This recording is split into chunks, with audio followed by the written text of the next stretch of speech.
Hello, good evening everyone. In the previous lecture, we have covered our topic that is cholinergic drug or parasympathomimetic drug. Okay, in this lecture we will basically focus on the drugs that are anticholinergic. अभी तक हमने क्या पढ़ी? Cholinergic drug और cholinergic agonist पढ़े थे, या तो पैरासिम्पैथोमाइमेटिक पढ़े थे. अब हम लोग क्या पढ़ेंगे? पैरासिम्पैथोलाइटिक पढ़ेंगे, दैट इज एंटीकोलिनर्जिक ड्रग. ठीक है, सो एंटी कोलिनर्जिक ड्रग्स.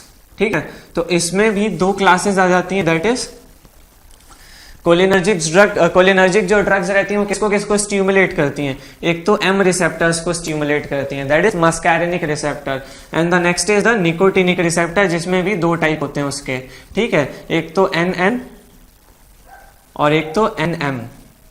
ठीक है, न्यूरोनल दैट इज जो गैंग्लियन पे प्रेजेंट रहते हैं, कोलिनर्जिक गैंग्लियन पे, और M that is neuromuscular junction पे. ठीक है, सो मस्कैरिनिक जो रिसेप्टर्स को ब्लॉक करती हैं. ठीक है, ऐसी एंटीकोलिनर्जिक ड्रग्स जो कि मस्कैरिनिक रिसेप्टर्स को ब्लॉक करती हैं उनको एंटी मस्कैरिनिक ड्रग्स कहते हैं. ठीक है ना, एंटी मस्कैरिनिक एजेंट्स के बारे में पढ़ेंगे इसमें, एंटी मस्कैरिनिक एजेंट्स. ठीक है, और इसके बाद जो हम लोग बात करने वाले हैं वो उसमें ये क्या रहता है? एन दैट इज गैंग्लियन पे प्रेजेंट रहता है, इसीलिए क्या है ये? गैंग्लियोनिक ब्लॉकर पढ़ेंगे इसमें हम लोग, गैंग्लियोनिक ब्लॉकर. ठीक है, और न्यूरोमस्कुलर में क्या आ जाएगा? न्यूरोमस्कुलर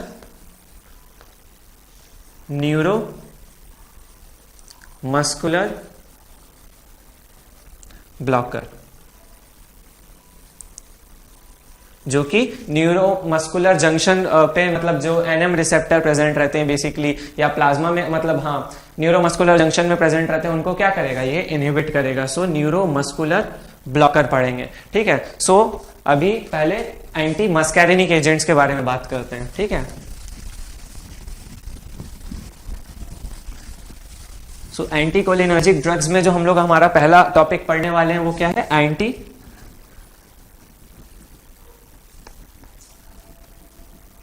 मस्कैरिनिक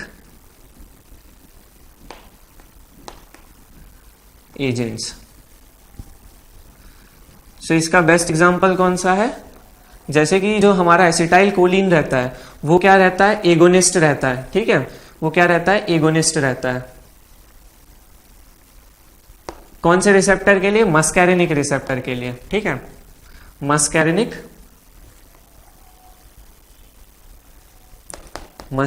रिसेप्टर के लिए एसिटाइल कोलिन जो है रहता है हमारा, वो क्या रहता है? एगोनिस्ट रहता है.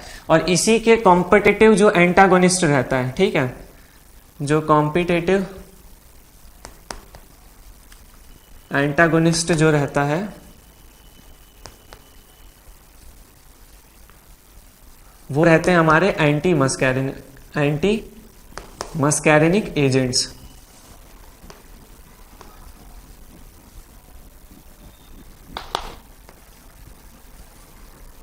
जैसे कि एट्रोपिन हो गया. ठीक है, जैसे कि एट्रोपिन. ओके, सो क्या हो रहा है कि मस्कैरिनिक जो रिसेप्टर है उस पे क्या है? स्टिमुलेशन प्रोवाइड कर रहा है, उसकी एक्टिविटी को इंक्रीज कर रहा है. कौन?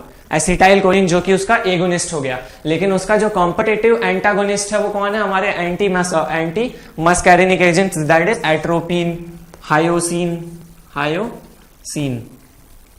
इसको और क्या कहते हैं? स्कोपोलामीन. ठीक है,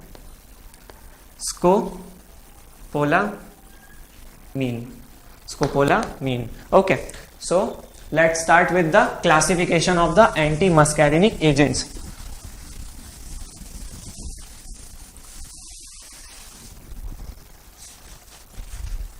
So in anti-muscarinic agent classification we have three types, that is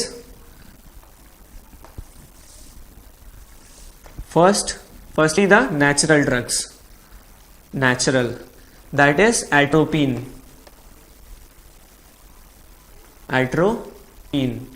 and hyoscine.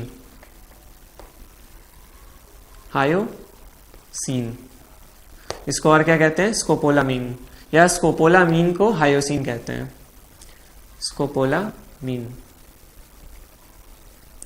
Nextly in semi synthetic,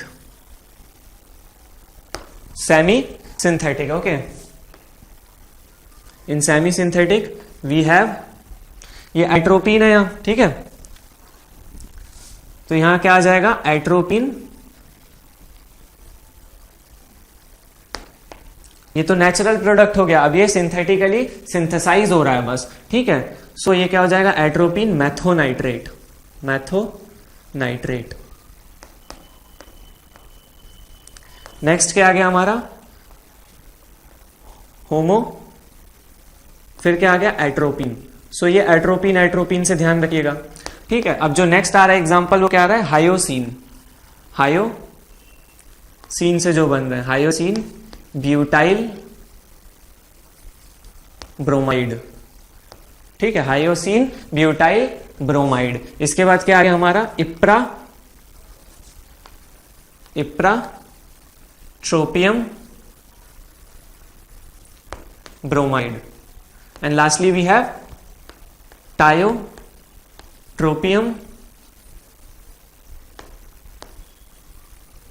bromide.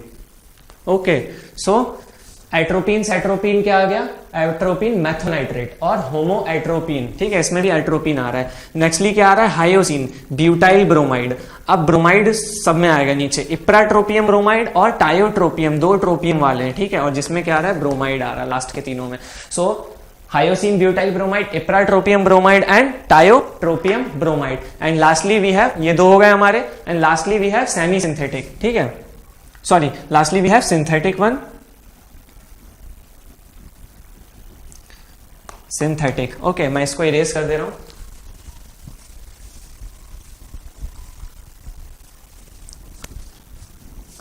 Natural, semi synthetic, and lastly we have synthetic. In synthetic we have a mnemonic that is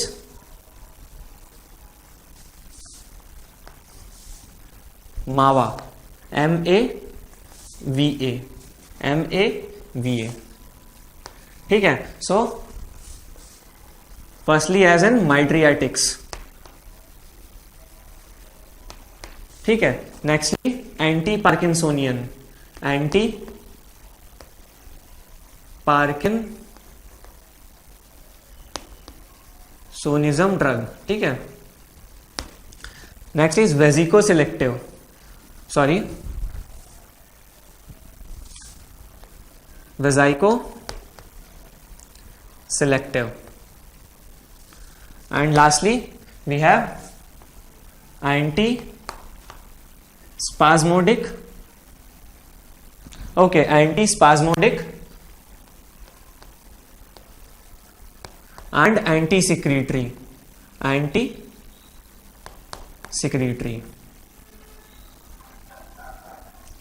ठीक है। तो सबसे पहली बात करते हैं माइड्रियाटिक्स की, तो इसके अंदर आता है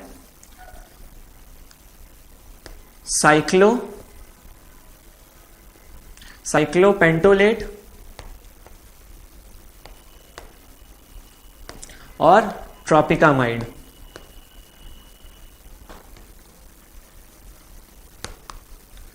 in the next that is anti parkinsonism, में भी एक निमोनिक है कि मतलब एक तो पार्किंसोनिज्म और तभी, ठीक है, तो जब भी पार्किंसोनिज्म होगा तभी वो ड्रग्स को यूज करना है, तो इन पार्किंसोनिज्म जब होगा तभी यूज करेंगे, ठीक है। सो पार्किंसोनिज्म तभी, ठीक है, तो ये निमोनिक हो गया इसका। ये क्या है, प्रोसाइक्लिडीन,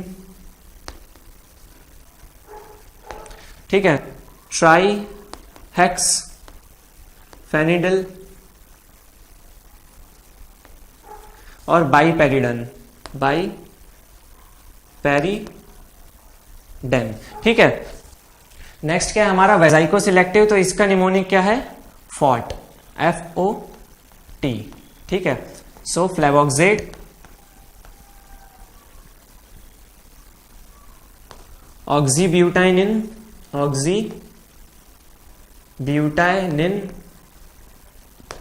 and tolterodine, tolterodine. Okay, and lastly we have the antispasmodic और anti-secretory, ठीक है, जिसमें भी दो टाइप्स आ जाते हैं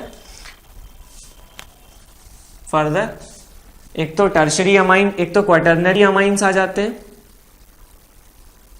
और क्या आते हैं हमारे टर्शरी अमाइंस, ठीक है, टर्शरी अमाइंस, ठीक है। सो टर्शरी अमाइंस में जो सबसे पहले आते हैं वो आता है dicyclomine, डाईसाइक्लोमीन,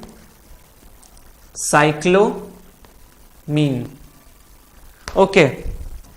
nextly is पायरेनजेपिन,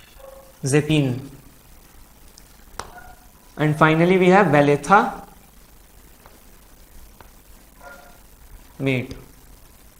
okay, so इसमें दो मीन, एक तो मीन आ रहा है, एक पीन आ रहा है, ठीक है, dicyclomine, pirenzepine and valethamate, okay. And in lastly that is quaternary amine, so इसमें भी एक निमोनिक है याद करने का, that is cop and pig,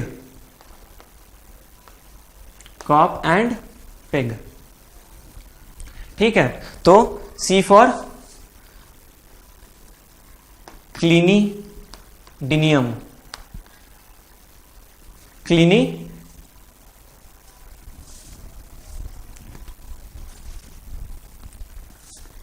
क्लिनिडिनियम, okay. So we have, sorry this is clidinium, ठीक है। नेक्स्ट क्या है हमारा, ऑक्सीफेनोनियम,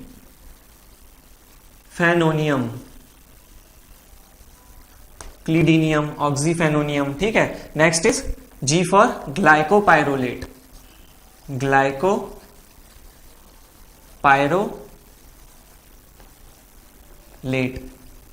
ठीक है। P for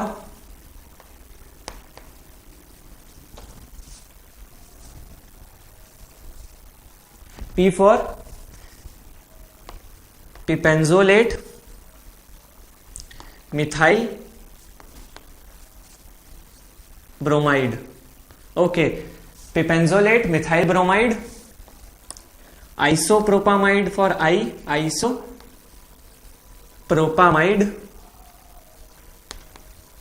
and finally we have propantheline, so this is the classification, that is anti muscarinic agents का ये classification है। अब धीरे धीरे लुकआउट करेंगे कि नेचुरल में सबसे पहले एट्रोपिन आ गया, ठीक है, और ये सारे जितने भी ये सिंथेटिक, सेमी सिंथेटिक, मतलब सेमी सिंथेटिक और सिंथेटिक है, ये सब क्या है लगभग एट्रोपिन के क्या है डेरिवेटिव्स हैं, ठीक है, एक्सेप्ट दैट इज स्कोपोलामिन, उसको हम लोग अलग से पढ़ेंगे, ठीक है। सो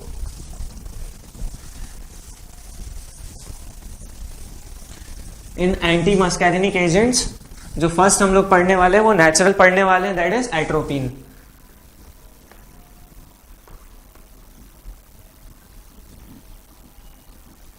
so for atropine this is natural alkaloid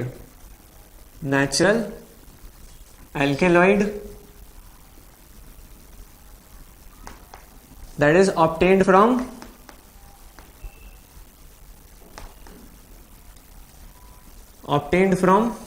अब नेचुरल है तो किसी प्लांट से ऑब्टेन्ड होगा, हमने पहले भी एग्जांपल्स में देखा था कि जो मतलब या तो नेचुरल रहता है या सिंथेटिक या सेमी सिंथेटिक, और आजकल जो रहता है वो मतलब रिकॉम्बिनेंट टेक्नोलॉजी के थ्रू जो ड्रग्स मेंटेन रहती है, मतलब जो प्रिपेयर हो रही है आजकल, ठीक है। सो नेचुरल एल्कलॉइड है जो कि ऑब्टेन्ड हो रहा है प्लांट से, जिसको कहते हैं हम लोग एट्रोपा बेलाडोना,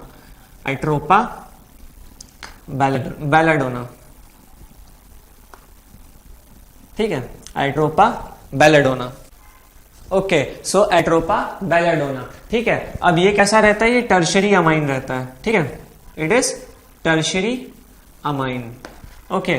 सो क्या हुआ कि मतलब ये टर्शरी अमाइन है पहली बात तो, ठीक है, तो it can distribute, widely distributed, ठीक है, वाइडली डिस्ट्रीब्यूटेड,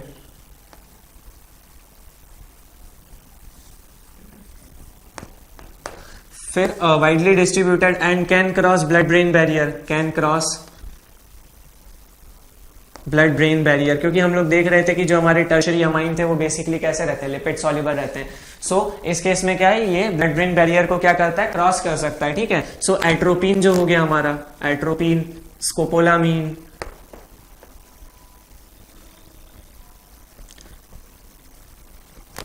और सिंथेटिक जो डेराइवेटिव्स क्रिएट होते हैं एट्रोपिन से, ठीक है, सिंथेटिक डेरिवेटिव्स, ये बेसिकली क्या होते हैं, ये एब्जॉर्ब हो जाते हैं कहां से, एब्जॉर्ब फ्रॉम जीआईटी और कंजक्टाइवा इजिली, ठीक है, जीआईटी और कंजक्टाइवा, ठीक है। सो ये तो क्या हो गया, इसका एब्जॉर्प्शन हो गया। ये हमने क्या देखा, इसका डिस्ट्रीब्यूशन देखा, एडी, ठीक है, डिस्ट्रीब्यूशन देख लिया। अब बात करते हैं इसके मेटाबॉलिज्म की, एट्रोपिन और इन ड्रग्स के मेटाबॉलिज्म की बात करें। So these drugs are basically metabolized partially metabolized in liver, और एक्सक्रीशन की बात करें तो सो partially excreted from the kidney, partially excreted from kidney। तो ये तो बात हो गई इसकी फार्माकोकाइनेटिक्स की, ठीक है। अब इसके यूजेस की बात करते हैं कि किस किस चीज में जो एट्रोपिन रहता है पहले वो यूज होता है, उसके बारे में देखेंगे। फिर लास्ट में हम लोग स्कोपोलामीन के बारे में देखेंगे, जब हम लोग एट्रोपिन के डेरिवेटिव्स को क्या करेंगे, डिस्कस कर लेंगे पहले, क्योंकि जितने भी वो एट्रोपिन के डेरिवेटिव्स हैं, क्योंकि एट्रोपिन क्या है, प्रोटोटाइप ड्रग है, ठीक है, प्रोटोटाइप ड्रग, और इसी से जो सारी ड्रग्स हैं वो सिंथेटिकली सिंथेसाइज्ड हुई हैं, ठीक है।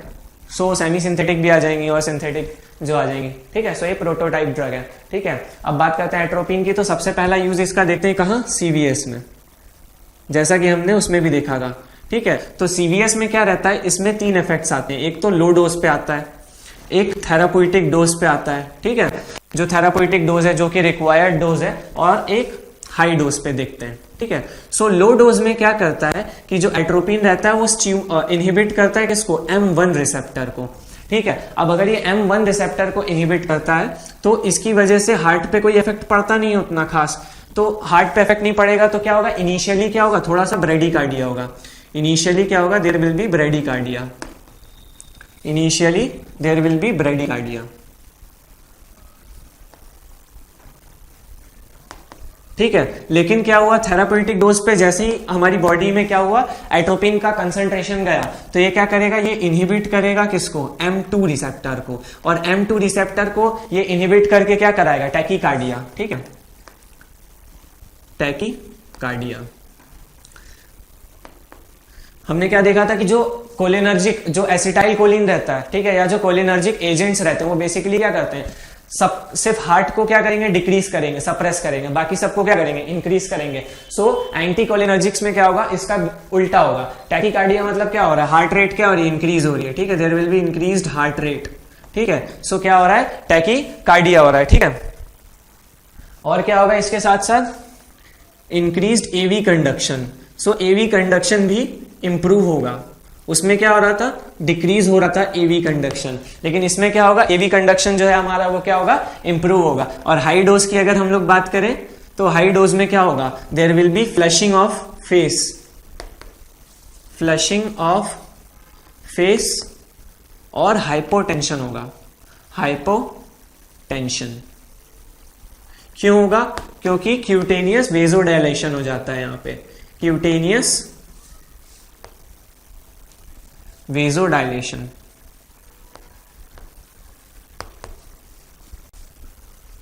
हाई डोज में क्या होगा, क्यूटेनियस वेजोडायलेशन होगा।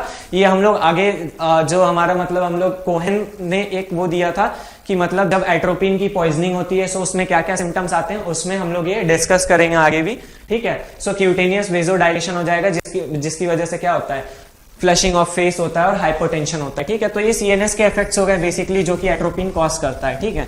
अब सारे इफेक्ट्स अपोजिट चलेंगे लगभग, जो कोलिनर्जिक में हमारे चले थे मैं बताते चलूंगा वो भी आप लोगों को, ठीक है। सो ये तो हो गई बात सीवीएस की। अब बात करते हैं स्मूथ मसल की, स्मूथ मसल की।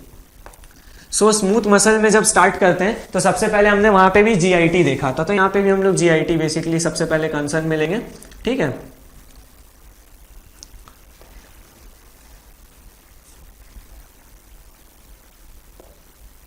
ठीक है। सो जीआईटी में क्या करेगा, ये डिक्रीज करेगा, ठीक है, टोन को डिक्रीज करेगा। वहां पे क्या हो रहा था, जो टोन इंक्रीज हो रही थी M3 रिसेप्टर के स्टिमुलेशन से, लेकिन यहाँ पे क्या होगा, M3 रिसेप्टर का क्या होगा, इनहिबिशन होगा। There will be inhibition of the M3 receptor, जिसकी वजह से क्या होगी, जो टोन होगी वो डिक्रीज हो जाएगी, ठीक है।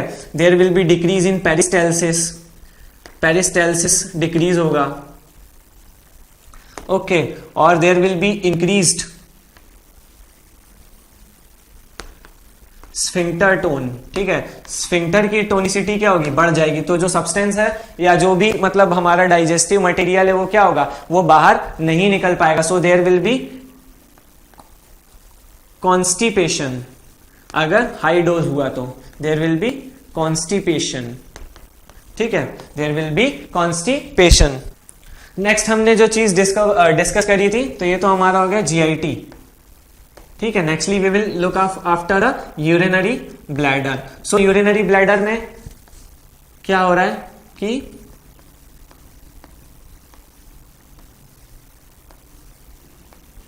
ठीक है। सो यूरिनरी ब्लैडर में वहां पे क्या हो रहा था, M3 रिसेप्टर का स्टिमुलेशन हो रहा था, जिसकी वजह से जो डेट्रूसर मसल थी वो कॉन्ट्रैक्ट हो रही थी, और जो हमारा मतलब ट्राइगोन और स्फिंक्टर था वो क्या हो रहा था, रिलैक्स हो रहा था। लेकिन यहाँ पे क्या होगा, उसका उल्टा होगा। तो डेट्रूसर मसल जो कॉन्ट्रैक्ट हो रही थी वो क्या होगी, रिलैक्स हो जाएगी। There will be relaxed detrusor tone, ठीक है, रिलैक्सेशन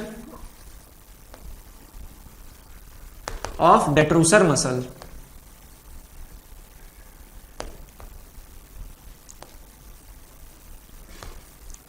ठीक है, रिलैक्सेशन ऑफ डेट्रूसर मसल। और क्या होगा, relaxation relaxation of detrusor muscle and increased tone of the sphincter, increased tone of sphincter. Sphincter की टोन क्या होगी, इंक्रीज होगी यहां पे भी। तो उसकी वजह से क्या होगा, यूरिनरी रिटेंशन, यूरिनरी रिटेंशन होगा, ठीक है। अब बात करते हैं नेक्स्ट यूरिनरी ब्लैडर के बाद ब्रोंकाई की। सो ब्रोंकाई में भी क्या होगा, M3 रिसेप्टर्स क्या होंगे, इनहिबिट होंगे, ठीक है।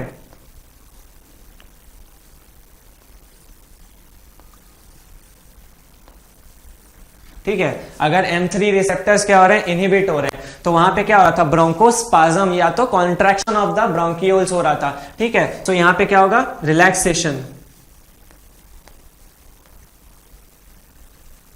यहां पे क्या होगा, रिलैक्सेशन होगा, ठीक है, relaxation of smooth muscle of bronchi. और सिक्रीशन का क्या हो रहा था, सिक्रीशन इंक्रीज हो रहा था कोलिनर्जिक ड्रग्स में, लेकिन एंटी कोलिनर्जिक में क्या होगा, decreased tracheobronchial secretion, there will be decreased tracheobronchial secretion, ठीक है। तो ये हो गई हमारी स्मूथ मसल की बात, जिसमें हमने जीआईटी, यूरिनरी ब्लैडर और रेस्पिरेटरी देखा, ठीक है, रेस्पिरेटरी सिस्टम को बेसिकली देखा। अब बात करते हैं नेक्स्ट किसकी, स्मूथ मसल के बाद डिस्कस करते हैं हम लोग ग्लैंड्स के बारे में, ठीक है। सो मैंने पहले ही बता दिया कि ट्रेकियोब्रोंकियल सिक्रीशन जो था वो क्या हो रहा था, कम हो रहा था। सो सारी ग्लैंड्स का सिक्रीशन क्या होगा, there will be decreased secretion, there will be decreased secretion of saliva, okay. उसके बाद स्वेट, ठीक है। तो इन सभी का क्या होगा, और गैस्ट्रिक जूसेस की अगर बात कर लें तो गैस्ट्रिक जूस हो गया,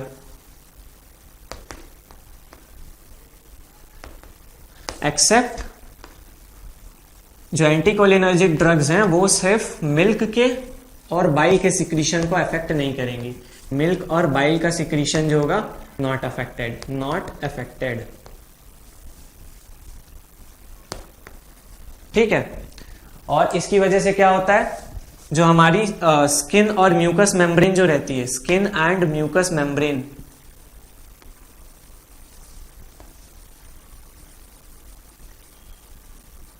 वो कैसी हो जाएगी, ड्राई हो जाएगी। स्किन और म्यूकस मेम्ब्रेन कैसी हो जाएगी, ड्राई हो जाएगी, ठीक है, हार्ड लाइक बोन, ठीक है। वो भी कोहन में हम लोग डिस्कस करेंगे जब एट्रोपिन की पॉइजनिंग होती है, ठीक है।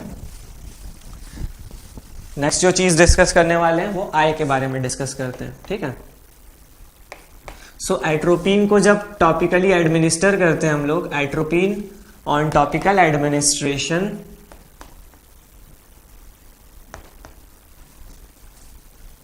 So on topical administration atropine क्या करता है, दो फंक्शन करता है, ठीक है। सबसे पहली बात तो M3 जो मसल रहता सॉरी जो M3 रिसेप्टर रहता है उसको इनहिबिट करता है, जिसकी वजह से क्या होता है, पैरालाइसिस हो जाता है। There will be paralysis of constrictor pupillae, constrictor pupillae.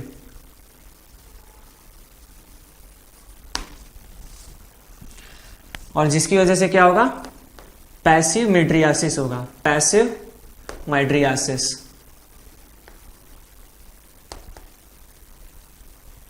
और नेक्स्ट क्या करता है, ये पैरालाइसिस कराता है किसका, paralysis of ciliary muscle, paralysis of ciliary muscle. अब सीलियरी मसल का अगर पैरालाइसिस हो जाएगा, ठीक है, तो उसकी वजह से क्या होगा, जो प्यूपिल होगी वो मतलब वो जो प्यूपिल होगी वो डायलेट नहीं कर पाएगी या रिलैक्स नहीं कर पाएगी अपने आप को, सॉरी डायलेट और कॉन्ट्रैक्ट नहीं कर पाएगी, तो उसकी वजह से क्या होगा, there will be loss of accommodation, loss of accommodation, there will be loss of accommodation, जिसको कि हम लोग क्या कहते हैं, साइक्लोप्लेजिया, साइक्लोप्लेजिया, ठीक है, loss of accommodation. Nextly on moving on towards the CNS.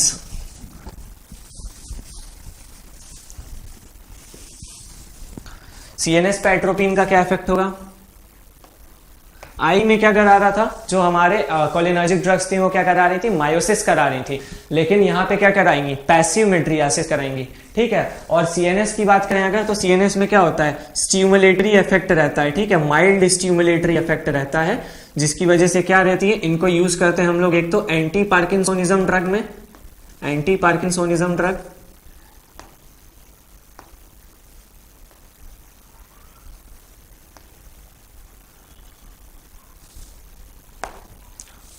और as an anti motion sickness drug, anti motion sickness में यूज करते हैं, ठीक है। एक तो एंटी पार्किंसोनिज्म में यूज करते हैं और एंटी पार्किंसोनिज्म के जैसे यूज करते हैं एक तो इन ड्रग्स को, और एंटी मोशन सिकनेस में, पार्किंसोनिज्म में क्या करती है, डिक्रीज करती है किसकी, cholinergic decrease the, okay, so क्या करती है पार्किंसोनिज्म में, decrease cholinergic neuron activity, cholinergic जो न्यूरॉन्स रहते हैं उनकी एक्टिविटी को क्या करेगी, डिक्रीज करेगी, ठीक है, cholinergic neuron activity in basal nuclei, in basal ganglia, ठीक है। और क्या करेगी, एंटी मोशन सिकनेस वाली जो इसका काम रहता है वो डिक्रीज करती है क्या, वेस्टिब्युलर डिस्टर्बेंसेस, ठीक है, वेस्टिब्युलर डिस्टर्बेंसेस को डिक्रीज कर देगी। वेस्टिब्युलर apparatus जो रहता है वो मेंटेन करता है बेसिकली हमारी मतलब जो मोशंस रहते हैं कि मतलब हमको वॉमिटिंग आएगी कि नहीं आएगी, तो उनको क्या करेगा, ये बेसिकली क्या करेगा, डिक्रीज कर देगा वेस्टिब्युलर डिस्टर्बेंसेस को, सो उसकी वजह से मोशन की प्रॉब्लम नहीं होगी,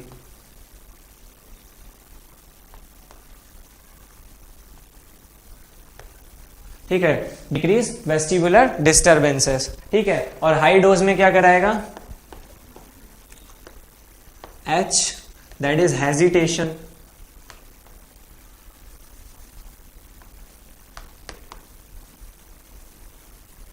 एक्साइटमेंट,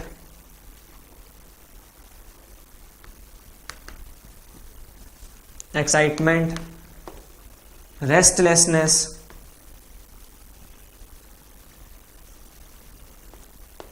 ठीक है, और डिल्यूजन, ठीक है, कोमा एंड फाइनली डेथ। सो इसको ऐसे भी याद कर सकते हैं HERD, और कोमा और डेथ तो किसी भी चीज की अगर पॉइजनिंग होगी तो हमको होगा ही, ठीक है। सो ये सारे क्या है, मतलब एक्शंस हैं किसके, एट्रोपिन के, ठीक है, जो कि कोलिनर्जिक जो हमने ड्रग पढ़ी थी उनके जस्ट अपोजिट हैं, ठीक है। अब डिस्कस करते हैं बेसिकली एट्रोपिन एनालॉग, एट्रोपिन डेराइवेटिव्स को। एट्रोपिन डेरिवेटिव्स, इनको एट्रोपिन डेरिवेटिव्स क्यों कह रहे हैं? क्योंकि एट्रोपिन प्रोटोटाइप ड्रग है और उससे सिंथेसाइज करके इनको प्रिपेयर किया जा रहा है, ठीक है, एट्रोपिन डेरिवेटिव्स को, ठीक है। सो इनका फंक्शन क्यों है ऐसा, मतलब इनको क्यों डेवलप किया गया? ताकि सिलेक्टिव एक्शन मिले, ठीक है, पर्टिकुलरली जिस ऑर्गन पे हमको इफेक्ट चाहिए वही ऑर्गन पे इफेक्ट करे। नहीं तो एट्रोपिन तो क्या कर रहा है, इतने सारे फंक्शंस कॉज कर रहा है, कॉमन फंक्शन है उसका, ठीक है। सो हम लोग क्या करेंगे बेसिकली सिलेक्टिव एक्शन के लिए, एक तो पहली बात सिलेक्टिव एक्शन के लिए, और in order to decrease the adverse effect, ADVR, ठीक है। सो जैसा कि पहले हमने देखा था कि रूट्स ऑफ एडमिनिस्ट्रेशन में भी क्या हुआ था, स्पेशल रूट्स ऑफ एडमिनिस्ट्रेशन थे कुछ कुछ, ठीक है, अपार्ट फ्रॉम ओरल पैरेंटरल, ठीक है, स्पेशल थे जैसे कि ऑक्यूसर्ट्स हो गए। सो उसकी वजह से क्या हो रहा था, एक तो सिलेक्टिव इफेक्ट हो रहा था और क्या हो रहा था, ड्यूरेशन ऑफ एक्शन इंक्रीज हो रहा था। सो सेम यहाँ पे भी क्या है, एट्रोपिन के जो डेरिवेटिव्स हैं वो भी यही काम करते हैं कि सिलेक्टिव एक्शन प्रोड्यूस करते हैं एक तो पर्टिकुलर ऑर्गन पे, और डिक्रीज करते हैं क्या, एडवर्स इफेक्ट। ओके, सो इसमें जो हम लोग पहले डिस्कस करेंगे वो हम लोग डिस्कस करेंगे माइड्रियाटिक्स, ठीक है, जो हमने मावा पढ़ा था, दैट इज माइड्रियाटिक, उसमें हम लोग सबसे पहले डिस्कस करेंगे, ठीक है। सो माइड्रियाटिक्स में सबसे पहला जो हमारा आ जाता है वो आता है होमोएट्रोपिन।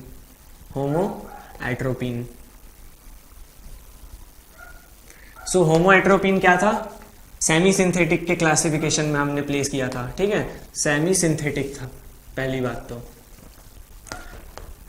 और नॉर्मल सी बात है, इसकी जो पोटेंसी होगी, ठीक है, तो ये लेस पोटेंट रहेगा, मतलब इसकी जो पावर होगी वो एट्रोपिन से कम रहेगी, लेस पोटेंट देन एट्रोपिन।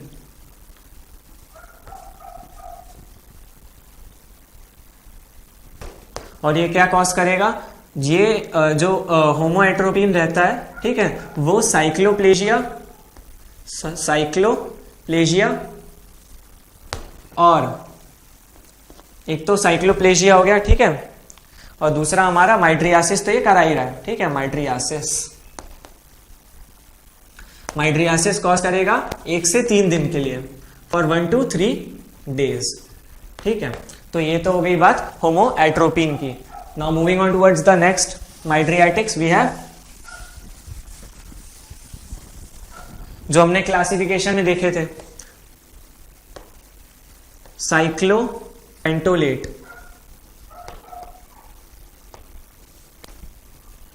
और ट्रोपिकामाइड।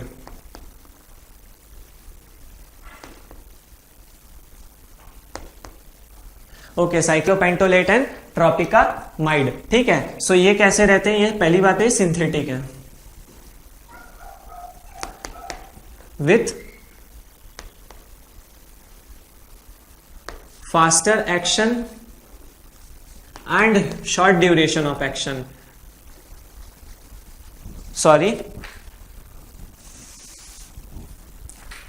With rapid onset. अगर फास्टर एक्शन को अगर रैपिड ऑनसेट कहें तो ज्यादा करेक्ट रहेगा, rapid onset and short duration of action,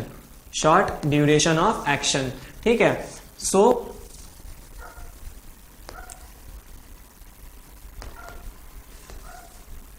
duration of action कैसा रहता है, शॉर्ट रहता है। सो अगर जल्दी चालू हो रहा है, मतलब उनका जो एक्शन है वो जल्दी चालू हो रहा है। सो इसका एग्जांपल क्या है, ट्रोपिकामाइड, फास्टेस्ट एक्टिंग रहता है, ठीक है, ट्रोपिकामाइड फास्टेस्ट एक्टिंग है। सो इसका ड्यूरेशन भी कैसा होगा, लेस रहता है, और कितना रहता है, 6 hours, ठीक है। और जो साइक्लोपेंटोलेट रहता है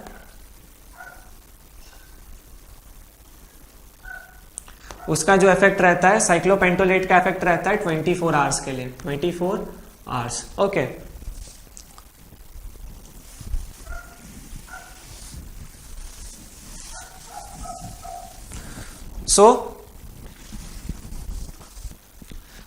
So now moving on towards the antispasmodics.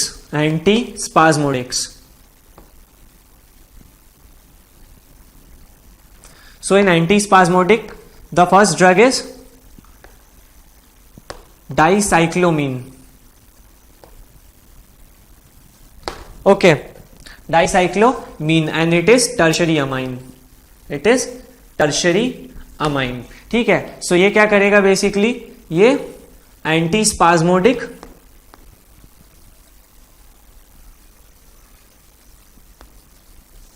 और एंटी एमेटिक एक्शन रहता है, ठीक है, इसका एंटी एमेटिक एक्शन। मतलब वॉमिटिंग को भी रोकेगा, ठीक है। सो एंटी स्पाज्मोडिक मतलब कॉन्ट्रैक्शन के अगेंस्ट क्या करेगा, रिलैक्स कराएगा मसल्स को।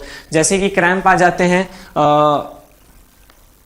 क्रैम्प्स आ जाते हैं जैसे कि, ठीक है, क्रैम्प्स आ जाते हैं और पेन होता है किसमें, डिस्मेनोरिया में,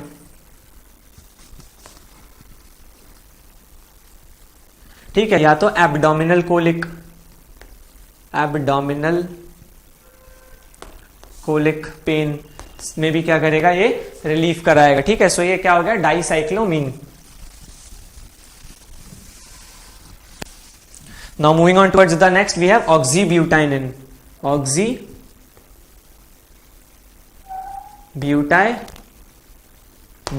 ठीक है। सो ऑक्सीब्यूटाइनिन की जब हम लोग बात करते हैं तो इसका क्या रहता है, बेसिकली सिलेक्टिव एक्शन रहता है किस पे, M1 और M3 रिसेप्टर जो रहता है हमारा यूरिनरी ब्लैडर का, ठीक है, एक तो उस पे और सलाइवरी ग्लैंड पे, ठीक है। सो सिलेक्टिव एक्शन, पहली बात करी थी हमने, क्या होगा कि जो डेरिवेटिव्स हैं उनका क्या होगा, सिलेक्टिव एक्शन होगा। सो सिलेक्टिव एक्शन इसका किस पे रहता है, M1 and M3 receptors of urinary bladder and salivary gland, ठीक है। एक तो सिलेक्टिव एक्शन हो गया और उसका नेक्स्ट जो एक्शन रहता है इसका वेजाइको सिलेक्टिव एक्शन भी रहता है,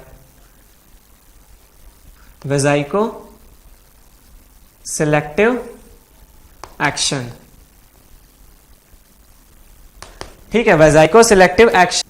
सो वेजाइको सिलेक्टिव एक्शन क्या होगा इसका, कि जब यूरोलॉजिकल सर्जरीज होती है ना, यूरोलॉजिकल जब सर्जरीज होती है, सो यूरोलॉजिकल सर्जरीज के टाइम पे हम लोग क्या करते हैं, ऑक्सीब्यूटाइनिन को एडमिनिस्टर करते हैं, तो वो क्या कराता है, it increases the urinary bladder capacity, urinary bladder की क्या करता है, ये कैपेसिटी को इंक्रीज कर देता है, ठीक है। Example in पैराप्लेजिक्स,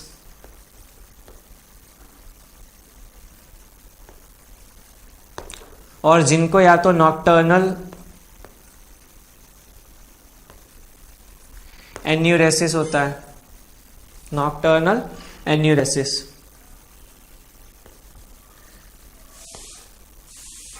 okay. सो इनमें क्या करेगा, बेसिकली ये यूरिनरी ब्लैडर की कैपेसिटी को इंक्रीज कर देगा। सो जैसे कि रात में जैसे सोते समय कभी क्या हुआ कि यूरिन मतलब यूरिन आउटफ्लो हो गया यूरिन का, ठीक है। सो ऐसी प्रॉब्लम्स को भी ये क्या करेगा, यूरिनरी ब्लैडर की कैपेसिटी को इंक्रीज कर देगा आफ्टर द यूरोलॉजिकल सर्जरीज में भी, ठीक है। तो ये हेल्प करेगा इन सब चीजों में, ठीक है। इसके बाद बात करते हैं हम लोग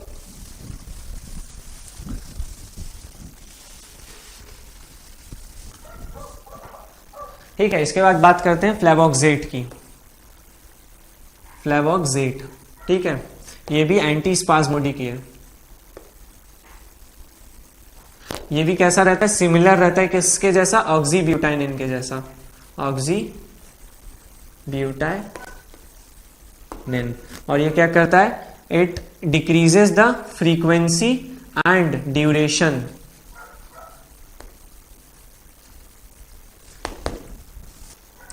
it decreases the frequency and urgency,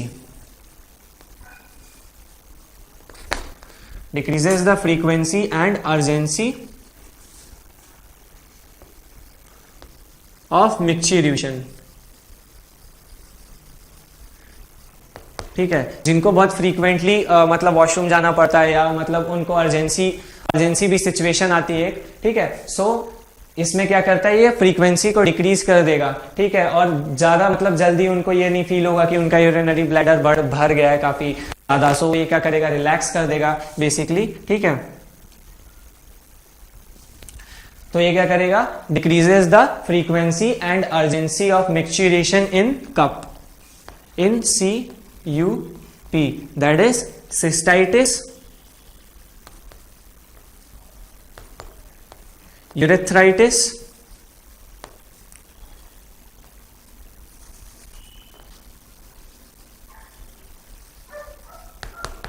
and prostatitis, decreases the frequency and urgency in cup, that is cystitis, urethritis and prostatitis. ठीक है.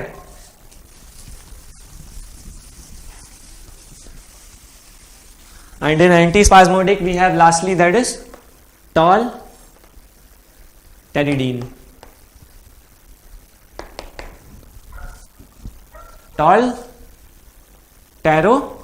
टॉलटेरोडीन. ठीक है. सो इसमें क्या होता है बेसिकली, ये भी क्या करता है, डिक्रीज करता है फ्रीक्वेंसी एंड अर्जेंसी. किसमें, जो हमारा डेट्रूसर मसल रहती है. ठीक है. डेट्रूसर मसल की क्या हो जाती है, जब ओवर एक्टिविटी हो जाती है, मतलब वो ज्यादा कॉन्ट्रैक्ट करने लगता है, तो उस केस में हम लोग टॉलटेरोडीन देते हैं. ओवर एक्टिविटी के टाइम पे क्या करता है, ये डिक्रीज करता है अर्जेंसी और फ्रीक्वेंसी, क्योंकि डेट्रूसर मसल कॉन्ट्रैक्ट करेगी तो यूरिन का फ्लो आउटवर्ड होगा, तो उसको क्या करेगा, ये बेसिकली रिलैक्स कर देगा. ठीक है. और इसका सिलेक्टिव एक्शन रहता है. ठीक है. मतलब मोर सिलेक्टिव एक्शन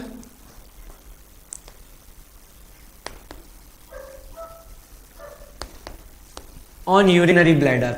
बाकी सब क्या कर रही थी, जैसे कि यूरिनरी ब्लैडर पे तो अफेक्ट कर रही थी, लेकिन वो सलाइवा का सिक्रीशन भी कम कर रही थी, क्योंकि सलाइवरी ग्लैंड को भी अफेक्ट कर रही थी, तो उसकी वजह से क्या हो रहा था, ड्राइनेस हो जा रही थी. लेकिन इसका जब मोर सिलेक्टिव एक्शन है किस पे, यूरिनरी ब्लैडर पे, देन सलाइवरी ग्लैंड.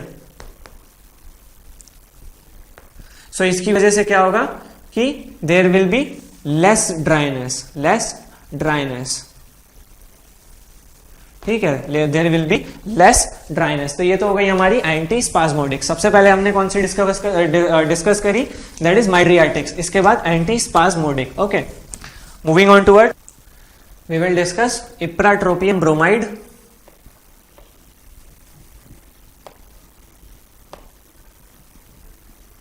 इप्राट्रोपियम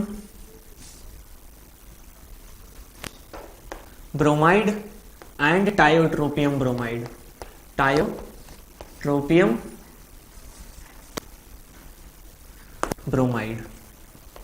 ठीक है. सो ये क्या थे, हमारे सेमी सिंथेटिक थे पहली बात तो. ठीक है. इनको हमने सेमी सिंथेटिक के क्लासिफिकेशन में देखा था. सो ये सेमी सिंथेटिक है. फिर इनका सिलेक्टिव एक्शन रहता है किस पे, selective action on bronchial smooth muscle. Selective action on bronchial smooth muscle.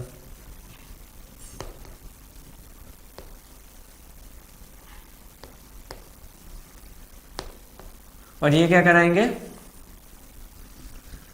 ब्रोंकियो dilation और ब्रोंकोडाइलेशन.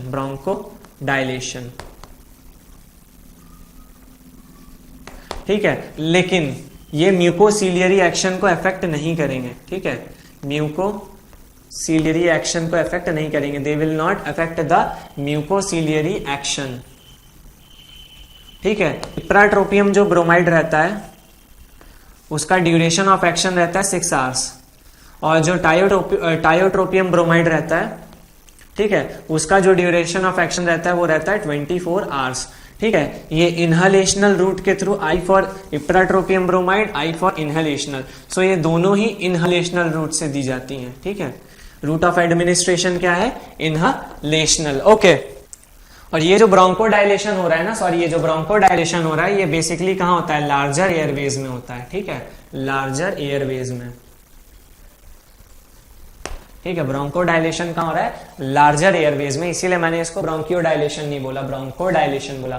ठीक है. सो ये क्या हो गया, 6 आवर्स इसका क्या है ड्यूरेशन ऑफ एक्शन, और इसका क्या है 24 आवर्स. ठीक है. इनहेलेशनल रूट के थ्रू एडमिनिस्टर करी जाती हैं. और जो मेन बात ये है कि जो साइड इफेक्ट आते हैं इस ड्रग के, साइड इफेक्ट्स क्या आ रहे हैं कि dryness of mouth is major side effect. क्यों, क्योंकि सिक्रीशन डिक्रीज कर देगा सलाइवा का.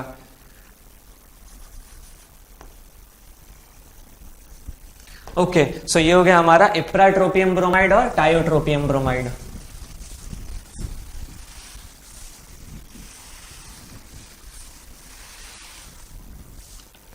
Okay, so now moving on towards the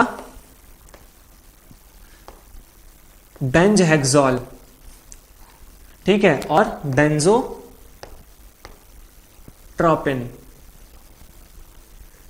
ठीक है, और बाईपेरिडेन, ठीक है। ये जो बेंज हेक्सॉल है इसी को कहते हैं हम लोग ट्राईहेक्सफेनिडिल, ट्राईहेक्सफेनिडिल, ठीक है। सो इनका क्या होता है, पार्किंसोनिज्म पे अफेक्ट करेंगे, ये सब एंटी पार्किंसोनिज्म ड्रग है, ठीक है। तो सीएनएस अफेक्ट करेंगे ये, और ये किस में यूज होंगे, एंटी पार्किंसोनिज्म में, एंटी पार्किंसोनिज्म,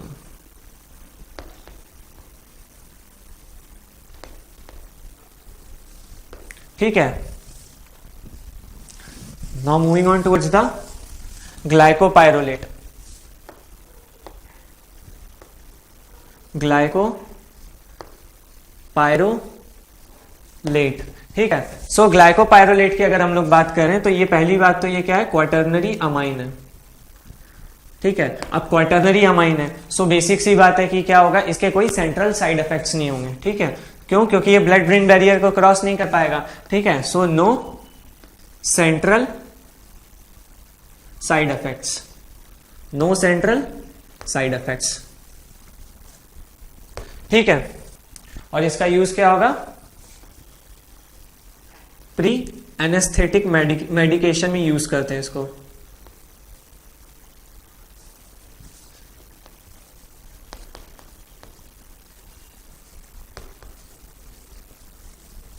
ठीक है। पहली बात तो क्या है, क्वाटर्नरी अमाइन है तो इसके सेंट्रल साइड इफेक्ट्स रेयर होंगे।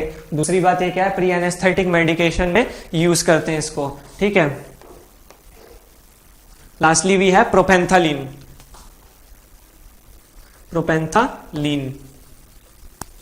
ठीक है। सो प्रोपेंथालीन में क्या होगा कि इसको ऐसे देखते हैं, PA, ठीक है। सो PA मतलब क्या है, एक तो पेप्टिक अल्सर में यूज होगा इसका, peptic ulcer, P for peptic ulcer, sorry, P for peptic ulcer and A for antispasmodic,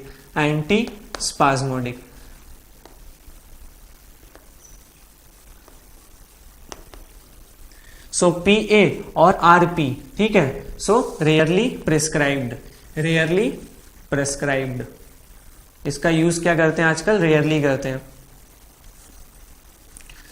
तो ये सारे क्या हो गए हमारे डेराइवेटिव्स हो गए, एट्रोपिन डेराइवेटिव्स, ठीक है, और atropine substitutes. Now moving on towards the therapeutic uses.